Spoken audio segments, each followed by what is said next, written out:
வானின்று உலகம் வழங்கி வருதலால் ஆன்றோர் அவைக்கு வணக்கம்.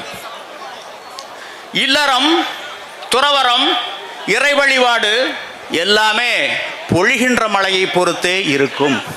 உரிமை பெற்றிருக்கக்கூடிய மாநிலங்கள் காவிரியை பற்றி பட்டினப்பாலையில் பதிவு செய்கின்றிருக்கின்றார்கள். வான் பொய்ப்பினும் தான் பொய்யா மலைத்தல சவுத் இந்தியா என டெல்டா மாவட்டங்களை கூறினார்கள். இது மாறி போனது. அரிசிக்காக ஆந்திராவிடமும் கர்நாடகாவும் 1900 அப்போதைய மைசூர் சமஸ்தானத்துக்கும் மதராஸ் மாகாணத்துக்கும் ஒரு உடன்படிக்கை ஏற்படுத்தப்பட்டது. அதன்படி கண்ணம்பாடி அணை நடைமுறைப்படுத்தவே முடியாது. நடைமுறைப்படுத்த முடியும் என்று சொல்பவர்கள் வாதத்துக்கு தாராளமாக வரலாம். அந்த 1924 உடன்படிக்கை 50 ஆண்டுகளுக்கு பிறகு 1974 புதுப்பிக்கப்பட்டிருக்க வேண்டும்.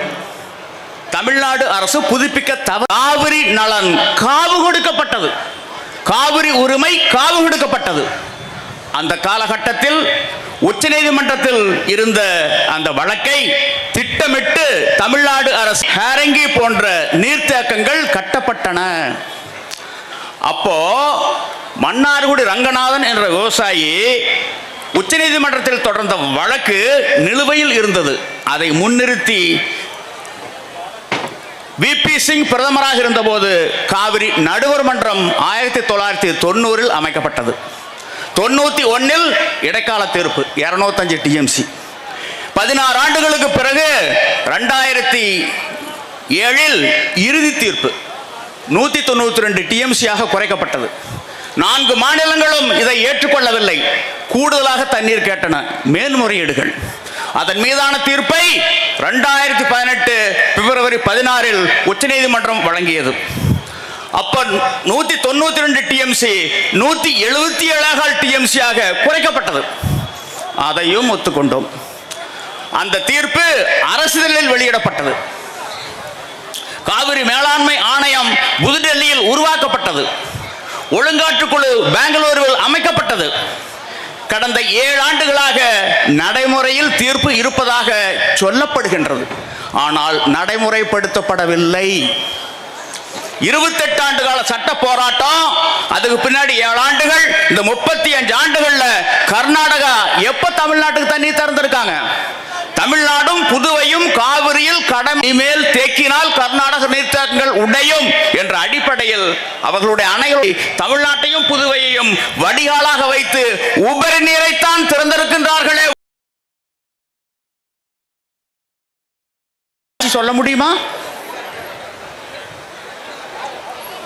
இதற்கு என்ன காரணம்?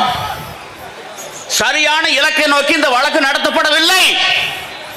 தினந்தோறும் நீர் பங்குமை நீர் 177 டிஎம்சி ஒரு சொட்டு கூட கர்நாடக நீர்த்தேக்கங்களில் தேக்கக்கூடாது.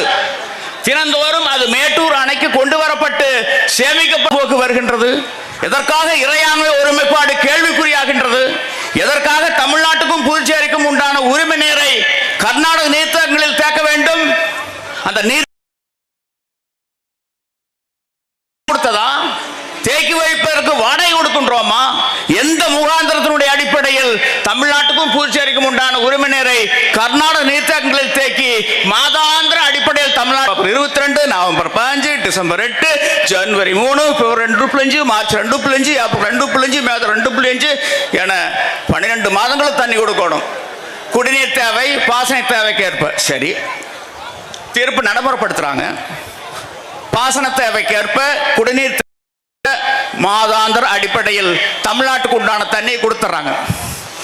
அப்படி கொடுக்கின்ற பொழுது கல்லணைக்கும் காவிரி ஆக இந்த தீர்ப்பில் இருக்கக்கூடிய தவறு திருத்தப்பட வேண்டும்.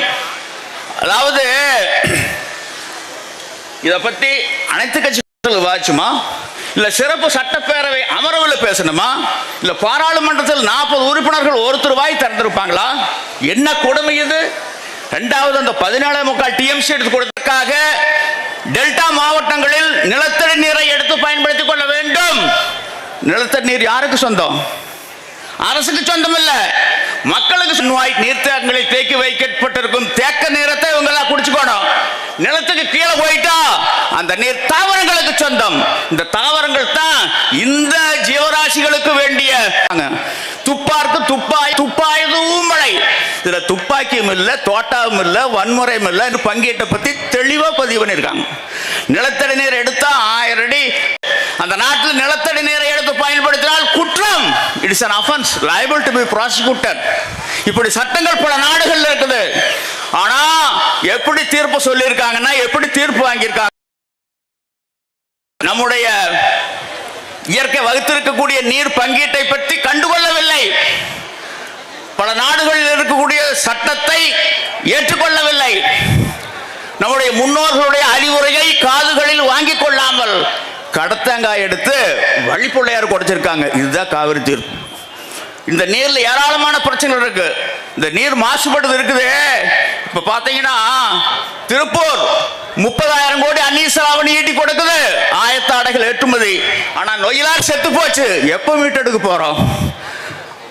தென்பெண்ணையாறு கர்நாடகாவிலிருந்து வருது. ஆத்துல வரக்கூடிய நீர் குறைவா இருக்கு. ஆனா கரவரண்டு ஓடுது.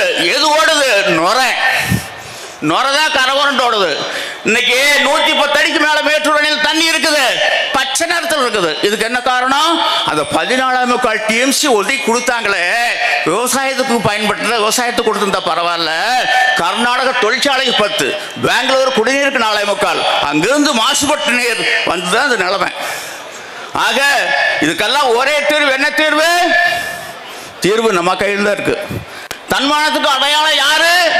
சுயமரியாதைக்கு அடையாளம் யாரு? ஏர் உள்ளவன். இறப்பார் கொண்டு இவர் கரவாவது கை செய்து உண்மாலையவர். உழவு தொழில் செய்து வாழ்க்கையை அமைத்துக் கொண்டிருக்கக்கூடிய உழவர்கள் யாரிடமும் யாசிக்க மாட்டார்கள், கையேந்த மாட்டார்கள். தன்னிடம் உதவி கேட்டு வருவோருக்கு இல்லை என்று ஒழிக்காமல் மறைக்காமல் கொடுக்கக்கூடியவர்கள், உதவக்கூடியவர்கள் உழவர்கள். அப்படிப்பட்ட தன்மானமும் சுயமரியாதையும் மிக்க அந்த சின்னத்தில் இதனால் இவர் முடிக்கும் என்றாய்ந்து அதனை அவன் கண் விடல் என்ற அடிப்படையில் நாம் வரும் தேர்தலில் வாக்களித்தால் பொற்காலம் மலரும், பொற்காலம் மலரும், பொற்காலம் மலரும். இந்த பிரச்சனைக்கெல்லாம் தீர்வு கிடைக்கும். வாய்ப்புக்கு நன்றி.